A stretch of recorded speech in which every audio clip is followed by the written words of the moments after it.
My former wife cheated on me with a masseur, and my current wife's child was kidnapped. This is a long story, but I think I need to start from the beginning to give you the full picture. My name is Jake, and I thought I had my life together. But recently, everything has been turned upside down. I met Sarah when I was 25.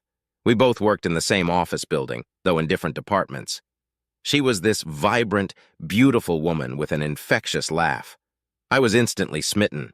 After a few weeks of awkward glances and small talk in the elevator, I finally mustered up the courage to ask her out. To my surprise, she said yes. Our first date was at a cozy little Italian restaurant downtown. We talked for hours, and it felt like we had known each other forever. She had a way of making me feel special, like I was the only person in the room. One date turned into 2, then 3, and before I knew it, we were inseparable. A year into our relationship, I proposed to her at the same restaurant where we had our first date. She said yes, and I felt like the luckiest man alive. We had a beautiful wedding, surrounded by friends and family. Everything felt perfect, like a dream come true. But as they say, reality is often stranger than fiction. For the first few years, our marriage was blissful. We bought a house in a nice neighborhood, got a dog named Max, and settled into what I thought was a perfect life. Sarah was a yoga instructor, and I had climbed the ranks in my job, becoming a project manager. We were the picture-perfect couple, or so I thought.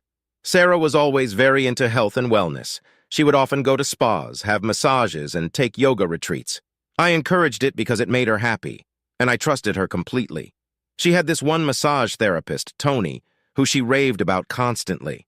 She said he was a miracle worker for her stress and back pain. I didn't think much of it after all. A good massage therapist can be hard to find. Fast forward to a few months ago. Sarah started acting differently. She was distant, often coming home late from her appointments and being glued to her phone. I tried to brush it off as her just being busy, but something in my gut told me something was off. One night, she said she was going to see Tony for a late massage session. She seemed nervous, which was unusual. Call it intuition or paranoia, but I decided to follow her. I waited until she left and then drove to Tony's studio. I parked a little down the street, out of sight, and waited. About half an hour later, I saw them through the window. At first, it seemed like a normal massage session, but then things took a turn. Tony's hands were all over her, not in a professional way, but intimately. They were laughing, touching, and then he started undressing her. I felt my stomach drop, but I couldn't look away. I was frozen, unable to process what I was seeing. Tony lifted her onto the massage table, and they started having sex right there. The room was dimly lit, but I could see everything clearly. Sarah was moaning, completely lost in the moment, and Tony was taking full advantage. They moved together as if they had done this many times before. It was raw, passionate, and completely devastating to watch. I felt a surge of anger and pain, but managed to hold back my immediate reaction. Instead, I drove home and waited. When Sarah came back, I confronted her. She denied it at first, but when I told her I had seen everything, she broke down and admitted it. She tried to explain that it just happened and that she didn't mean for it to go this far, but her words felt hollow, and my trust in her was shattered. The next few days were a blur. I couldn't eat, sleep, or think straight. The woman I had devoted my life to had betrayed me in the worst possible way. I decided to file for divorce. There was no coming back from this for me. The betrayal was too deep. Divorce proceedings are a special kind of hell. Sarah tried to make amends, begging for forgiveness and another chance. She claimed she was confused and made a mistake, but I couldn't see past the betrayal. We went through mediation, where the facade of civility quickly crumbled. She tried to claim more than her fair share of our assets, which only fueled my anger. During the proceedings, more shocking truths came to light. I found out that Tony wasn't the only one. Sarah had been unfaithful multiple times with different men. This revelation broke me even more. How could I have been so blind? As if things couldn't get worse, my parents, who had always been supportive, started acting strangely too. They kept telling me to forgive Sarah and work things out. At first I thought they were just trying to keep the peace, but then I discovered the real reason. My father had been having an affair with Sarah's mother for years. They had both been living a lie, and now they were trying to manipulate me into forgiving Sarah to keep their secret safe. When I confronted them, they were unapologetic. They said it was none of my business and that their affair had nothing to do with my marriage. The betrayal from my own parents was a punch to the gut. I felt utterly alone, with no one to trust. And that's where I am now, trying to navigate this mess. I'm not sure what my next steps should be, but I need to find a way to move forward. It had been a few weeks since the divorce proceedings began. I was doing my best to keep it together, but every day felt like a battle. The betrayal from Sarah and the bombshell revelation about my parents had left me reeling. I had cut ties with almost everyone, trying to piece my life back together in solitude. One evening, as I was sitting on the couch, lost in thought, I heard a loud banging on my front door. Startled, I got up to see who it was. Before I could even reach the door, it burst open, and Ted, Sarah's brother, stormed in. His face was red with anger, and his eyes were wild. Ted immediately attacked me, throwing punches and yelling incoherently about how I had ruined their lives. I tried to defend myself, but he was much stronger and angrier than I had anticipated. He knocked me to the ground and continued his assault, kicking me in the ribs and hitting me in the face. I could taste blood and felt my vision blur, but I managed to kick him off me for a moment and scramble to my feet. As I backed away, trying to catch my breath, Ted continued his tirade, blaming me for exposing all the family secrets and destroying their reputation.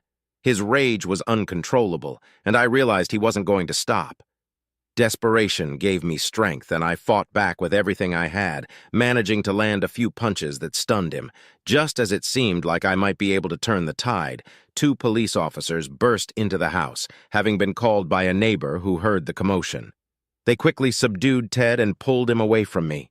As he was being dragged out, he shouted that this wasn't over and that I would pay for what I had done.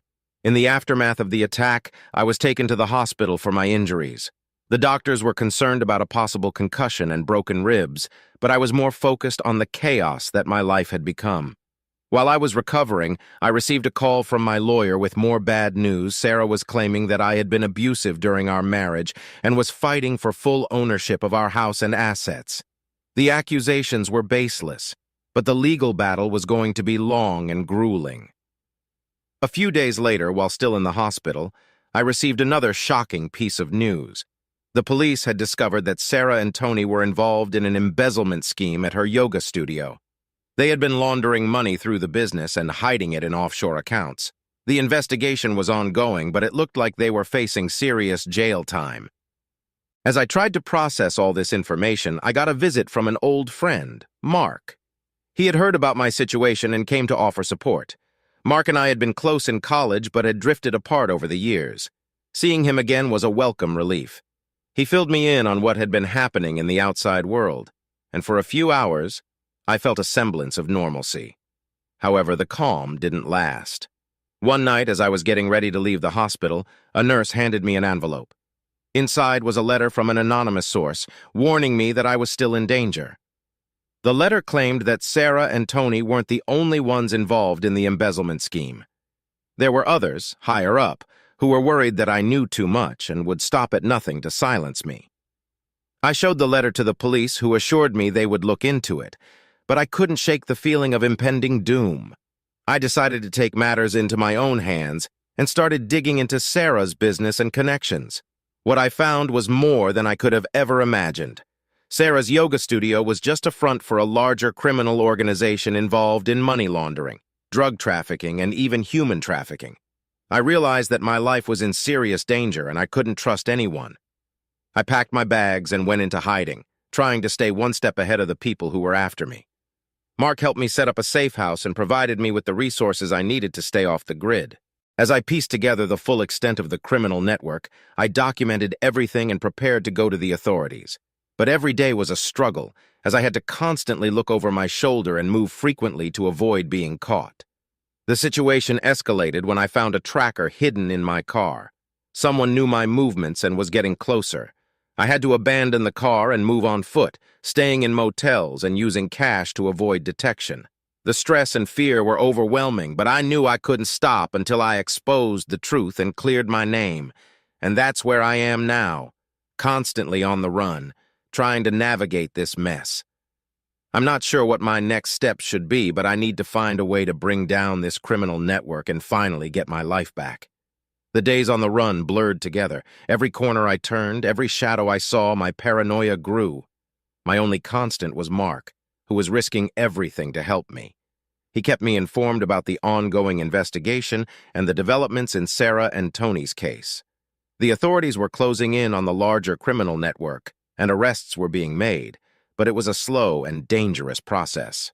One morning, Mark called with urgent news. Tony had been arrested and was facing multiple charges, including embezzlement, money laundering, and drug trafficking. He had turned on Sarah, providing evidence against her in exchange for a reduced sentence. Sarah was now the primary target of the investigation, and her world was falling apart. With Tony's cooperation, the authorities were able to dismantle significant parts of the criminal organization. Several high-ranking members were arrested and more charges were being filed daily. Despite the progress, I knew my battle was far from over. I still had to stay hidden and protect myself from those who wanted to silence me. One evening, while staying in yet another rundown motel, I received an unexpected visitor. My Aunt Margaret showed up at my door. She was a bitter woman who had always held a grudge against me for reasons I never fully understood. We had little contact over the years, but now she stood before me, her face twisted with anger and resentment. Without a word, she pushed her way into the room and slammed the door behind her. I could see the hatred in her eyes as she accused me of ruining the family. Margaret had always been close to my parents and blamed me for exposing their secrets and causing a rift in the family. Before I could react, she lunged at me, her fists flying. The initial shock left me momentarily stunned, and she landed several blows before I could defend myself. I tried to fend her off without hurting her, but she was relentless. Her nails clawed at my face, and she screamed obscenities, blaming me for everything that had gone wrong. In the midst of the struggle, Margaret pulled out a small, concealed weapon, a taser. She jabbed it into my side, sending a jolt of electricity through my body. I collapsed to the floor, unable to move as she stood over me, her chest heaving with rage. "You deserve to suffer for what you've done," she spat. "You're a disgrace to this family." As I lay there, paralyzed and in pain, she rifled through my belongings, looking for anything she could use to further ruin my life. She found the documents I had been compiling, evidence of the criminal network and Sarah's involvement. With a malicious grin, she stuffed them into her bag and left, leaving me helpless on the floor. It took several minutes for the effects of the taser to wear off enough for me to move. I knew I had to act fast. Margaret now had the evidence I needed to clear my name and expose the criminals. If she handed it over to the wrong people, it would be destroyed, and I would be left with nothing. I called Mark and explained the situation. He sprang into action, using his connections to track Margaret's movements. Meanwhile, I gathered what strength I had and set out to find her. It wasn't long before Mark located her at a small, out-of-the-way cafe. I made my way there, my mind racing with plans to retrieve the documents. When I arrived, I spotted Margaret sitting alone at a table, casually sipping coffee as if she hadn't just assaulted me and stolen crucial evidence. I approached her cautiously, trying to remain unnoticed. As I got closer, I saw an opportunity. Her bag was open, the documents partially visible inside. Taking a deep breath, I made my move. I grabbed the bag and ran, hearing her angry shouts behind me. I didn't stop, weaving through the streets until I was sure I had lost her. Exhausted and battered, I found a secluded spot and checked the contents of the bag. The documents were all there, intact. Relieved but still wary, I contacted Mark. He arranged for a safe place where I could hide until we could hand over the evidence to the authorities. It was a small victory, but I knew the fight was far from over. In the following weeks, the evidence I provided helped the authorities make significant breakthroughs in their investigation. Sarah was arrested and charged with multiple crimes. Her trial was a media spectacle, and the truth about her double life was laid bare for everyone to see. Margaret, realizing the gravity of her actions, tried to flee, but she was caught and charged with assault and obstruction of justice.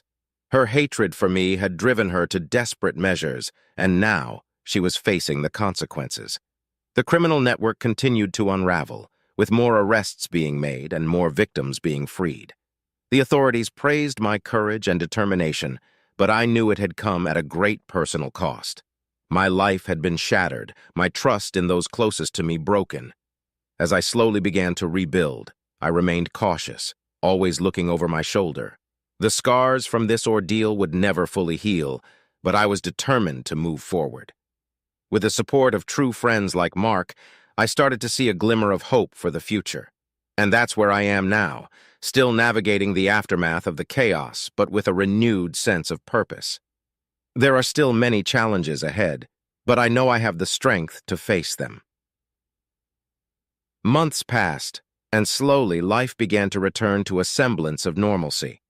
The legal battles subsided, and I found myself with a new sense of freedom, albeit with scars from the past. It was during this time that I met Emily. Emily was a breath of fresh air. We met at a mutual friend's party, and from the moment we started talking, I felt an instant connection. She had a warm, genuine smile and a kindness in her eyes that put me at ease. We talked for hours that night, sharing stories and laughing more than I had in a long time. Our first date was a simple coffee at a local cafe. It was refreshing to spend time with someone without the weight of my past looming over us. Emily was understanding and patient, never prying into my previous life unless I brought it up. She was an artist, passionate about painting and photography, and she had an infectious enthusiasm for life. We started seeing each other regularly. We enjoyed long walks in the park, weekend getaways to the countryside, and quiet evenings cooking dinner together. Emily had a way of making even the most mundane activities feel special. Her creativity and zest for life reignited a spark in me that I thought I had lost forever. After a year of dating, I knew I wanted to spend the rest of my life with her. I planned a special proposal, renting out a small art gallery for the evening. I filled it with her favorite flowers and displayed some of her artwork along with photos from our time together. As she walked through the gallery, taking in the memories, I got down on one knee and asked her to marry me. Her eyes filled with tears of joy as she said yes. Our wedding was a beautiful, intimate ceremony with close friends and family. We chose a picturesque vineyard as our venue, and the day was filled with love, laughter, and dancing under the stars. It was the happiest day of my life, and I felt like I was finally leaving the darkness behind. A few months after our wedding, Emily and I received the wonderful news that we were expecting a baby. The pregnancy brought us even closer together. We spent countless hours preparing for the arrival of our little one, from decorating the nursery to attending parenting classes. Emily's excitement was contagious, and I found myself eagerly anticipating the new chapter in our lives. The day our daughter Lily was born was indescribable. Holding her in my arms for the first time, I felt an overwhelming surge of love and protectiveness. Emily and I were over the moon, and our little family felt complete. The first few months were a blur of sleepless nights, diaper changes, and baby giggles. Despite the exhaustion, I cherished every moment. But then, the unthinkable happened. Lily was 3 months old when she was taken from us. It was a sunny Saturday afternoon, and we had taken her to the park for a picnic. The park was bustling with families enjoying the warm weather. We spread out a blanket under a large oak tree, and Emily took out her sketchbook while I played with Lily. At one point, Emily needed to use the restroom, so I stayed behind with Lily. I was distracted for just a moment, answering a text message from Mark, who was checking in on us. When I looked up, Lily was gone. Panic set in immediately. I frantically searched the area, calling out her name, but there was no sign of her. Emily returned, and I could see the fear in her eyes as I told her what had happened. We both started searching the park, asking everyone we saw if they had seen our daughter. Minutes felt like hours, and the park seemed to close in around us. We called the police, and they arrived quickly, setting up a perimeter and questioning witnesses. Several people reported seeing a man and a woman near our blanket around the time Lily disappeared. They described the couple as average-looking, nothing particularly distinctive about them, which made the search even more challenging. The police took our statements and assured us they were doing everything possible to find Lily. Emily was inconsolable, and I felt a mix of helplessness and rage. We stayed at the park well into the night, hoping for any sign of our daughter. But there was nothing. Days turned into weeks, and there were still no leads. The police continued their investigation, and the media picked up the story, turning it into a nationwide search. We appeared on television, pleading for any information that could lead to Lily's safe return. One night, as I was going through the security footage from the park for the 100th time, I noticed something I had missed before. In the background of one of the clips, I saw a car parked near the park entrance. The car had a distinctive bumper sticker, a logo for a local animal shelter. I had a gut feeling this could be a clue. I took the footage to the police, and they followed up on the lead. It turned out the car belonged to a couple who had recently adopted a child under suspicious circumstances. The adoption papers were forged, and the couple matched the descriptions given by the witnesses in the park. The police conducted a raid on the couple's home, and to our immense relief, they found Lily. She was unharmed, but the sight of her in that unfamiliar place broke my heart. Emily and I rushed to the police station to be reunited with our daughter. The moment I held her in my arms again, I felt a wave of emotions, relief, joy, and an overwhelming sense of gratitude. The couple was arrested and charged with kidnapping, and the investigation revealed a larger network involved in illegal adoptions. The authorities dismantled the operation, ensuring that no other families would suffer the same ordeal. As we brought Lily home, I realized how precious and fragile life is. The experience had changed us, but it also made us stronger. Emily and I were more determined than ever to protect our family and cherish every moment together. We continued to work with the authorities, providing information to help bring others involved in the illegal adoption ring to justice. The media attention eventually faded, and we were able to focus on rebuilding our lives. Our bond as a family grew even stronger. Emily and I leaned on each other for support, and we made sure Lily was surrounded by love and security. We moved to a new home, far away from the memories of the past, and started fresh. In time, we welcomed another child into our family, a baby boy named Ethan. Watching Lily and Ethan grow up together, I felt a sense of peace I hadn't known before. Despite the trials we had faced, we had come out on the other side stronger and more united. Life had thrown us more challenges than I could have ever imagined. But with Emily by my side, I knew we could face anything together. And as I looked at our children playing happily in the yard, I felt a renewed sense of hope and gratitude for the family we had built. Our journey was far from over, but with love, resilience, and the support of those who truly cared for us, I knew we could overcome whatever came our way. As we settled into our new home, life began to take on a sense of normalcy. Emily and I found comfort in our new surroundings, and our children, Lily and Ethan, were thriving. We took walks in the nearby park, attended community events, and slowly started to build a new life for ourselves. Our new neighborhood was charming, filled with families and friendly faces. One of our closest neighbors was a man named Dave. He lived alone in the house next door, and although he was polite, there was something about him that seemed off. He often kept to himself and had a disheveled appearance. At first, we thought he might just be a private person, but soon his behavior began to raise concerns. We first noticed something was wrong when we saw people coming and going from Dave's house at odd hours. There were times when loud music and strange smells emanated from his place, but we tried to mind our own business. One evening, however, we heard shouting coming from his backyard. I went over to check if everything was all right and found Dave in a heated argument with a stranger. They quickly dispersed when they saw me, and Dave brushed it off, saying it was just a misunderstanding. Despite these odd occurrences, we tried to give Dave the benefit of the doubt. We wanted to be good neighbors and not jump to conclusions. However, things took a turn for the worse when one night, Emily and I were awakened by the sound of breaking glass. I rushed downstairs to find Dave standing in our living room holding a knife. His eyes were wild, and he was clearly under the influence of something. He accused us of stealing his stash, claiming we had taken his marijuana plants. His voice was frantic, and he waved the knife around, making wild threats. Emily grabbed the children and locked themselves in the bedroom while I tried to reason with him. I assured him we had no idea what he was talking about, but he was beyond reason. Just as things seemed to be escalating out of control, the police arrived. Our neighbor across the street had seen Dave break in and called 911. The officers managed to subdue him and take him away. It was a terrifying experience, and it left us shaken. We later learned that Dave had a history of drug addiction and had been spiraling out of control for some time. His paranoia had led him to believe we were somehow involved in his imaginary theft. In the days that followed, we took extra precautions to ensure our safety. We installed security cameras and strengthened the locks on our doors and windows. The incident had brought back memories of the chaos we had escaped from, but we were determined not to let it derail our new beginning. A few weeks later, we received another shock. Emily's sister, Lisa, came to visit us.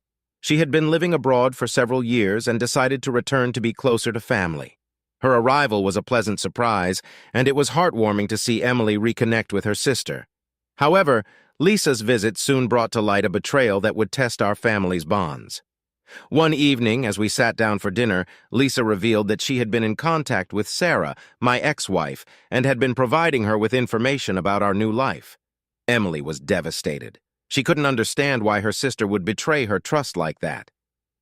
Lisa explained that Sarah had reached out to her, claiming she wanted to make amends and be a part of Lily and Ethan's lives. Emily felt torn between her sister and the need to protect our family. We had worked so hard to move on from the past, and now it felt like we were being dragged back into it. I could see the pain in Emily's eyes as she tried to process the betrayal.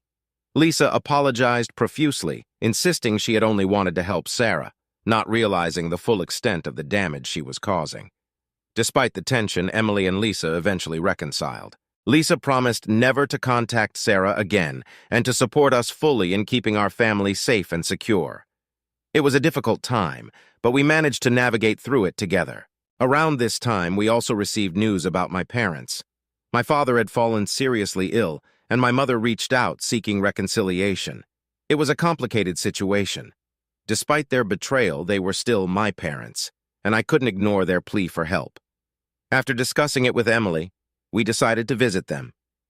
Seeing my father bedridden and frail was a sobering experience.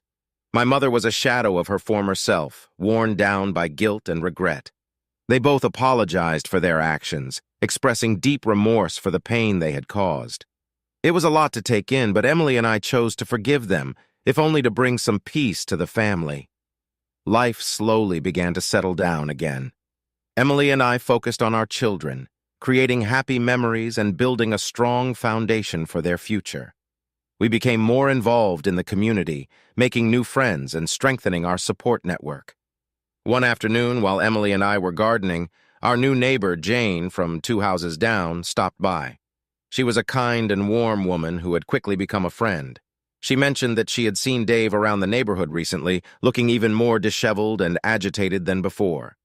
Her words sent a shiver down my spine, but I tried to brush it off, hoping that he was getting the help he needed. A few days later, as we were getting ready for bed, I heard a noise outside. I looked out the window and saw Dave lurking near our garage. My heart raced as I watched him fumble with something in his hands. I alerted Emily and called the police, fearing another confrontation. The police arrived quickly and apprehended Dave before he could do any harm. They found him in possession of a large knife and a makeshift lockpicking kit. This time, Dave was taken into custody and charged with attempted burglary and possession of a weapon. It was a relief to know he was no longer a threat, but the incident left a lasting impact on our sense of security. As the months passed, Emily and I continued to focus on our family and rebuilding our lives. Lily and Ethan were growing up fast, and their laughter filled our home with joy. Emily's art career was flourishing, and I found solace in my work, finding new projects and challenges that kept me engaged. One summer evening, we decided to throw a neighborhood barbecue to strengthen our bonds with our new friends and neighbors. It was a lively event, filled with laughter, good food, and a sense of community. As the night wore on, I looked around at the faces of those who had become part of our lives and felt a deep sense of gratitude. However, life has a way of throwing unexpected challenges our way. One evening, as Emily and I were putting the kids to bed, we heard a knock on the door. It was the police.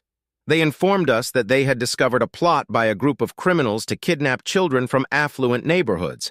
They had intercepted communications that suggested Lily might be a target. Our hearts sank. The thought of losing Lily again was unbearable. The police assured us they were taking every precaution to protect our family, but the fear and anxiety returned, threatening to overshadow our newfound peace. Determined not to let fear control our lives, Emily and I took additional measures to secure our home. We installed a state-of-the-art security system and worked closely with the police to ensure our family's safety. Despite the lingering fear, we refused to let it dictate our happiness. In the midst of this turmoil, Emily discovered she was pregnant again. The news brought a mixture of joy and apprehension. We were thrilled at the prospect of expanding our family, but the recent threats weighed heavily on our minds. We decided to keep the pregnancy a secret from everyone except our closest friends and family until we felt more secure. As Emily's due date approached, we took every precaution to ensure a safe and peaceful environment for the birth of our child. When our second son, James, was born, it was a moment of pure joy and relief. Holding him in my arms, I felt a renewed sense of purpose and determination to protect my family at all costs. 3 months after James's birth, just as we were beginning to settle into a routine, the unthinkable happened. It was a typical weekday afternoon. Emily had taken Lily and Ethan to a play date, leaving James and me at home. I was working in my office, the baby monitor next to me, when I heard a strange noise from the nursery. Rushing to the nursery, I found the window open and the crib empty. Panic set in as I realized James had been taken. I called Emily, my voice trembling as I told her what had happened. She raced home, and we immediately contacted the police. The next few hours were a blur. The police arrived, setting up a perimeter and launching a search. They questioned neighbors and scoured the area for any clues. Emily and I were inconsolable, clinging to each other as we prayed for our son's safe return. Days turned into weeks, and despite the extensive search efforts, there were no leads. The despair and helplessness were overwhelming. Emily and I refused to give up hope, but the uncertainty was a constant weight on our hearts. Then, one night, we received an anonymous tip.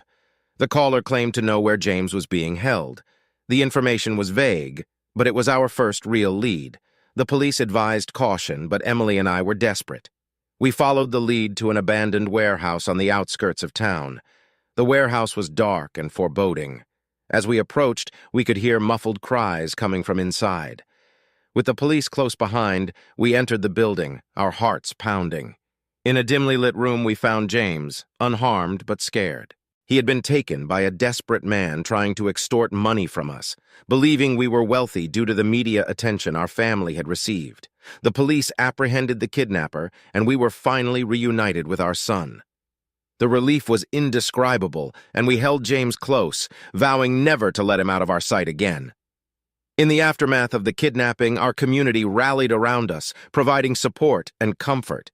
The experience had been harrowing, but it also strengthened our resolve to protect our family and cherish every moment together. Emily and I knew we couldn't control everything that happened in our lives, but we could face each challenge with courage and resilience. Our love for each other and our children would always be our guiding light, no matter what obstacles lay ahead. As we settled back into our routine, we took comfort in the small moments of joy and peace. Our journey had been tumultuous, but it had also brought us closer together. With each passing day, we grew more determined to create a safe and loving home for our children, free from the shadows of the past.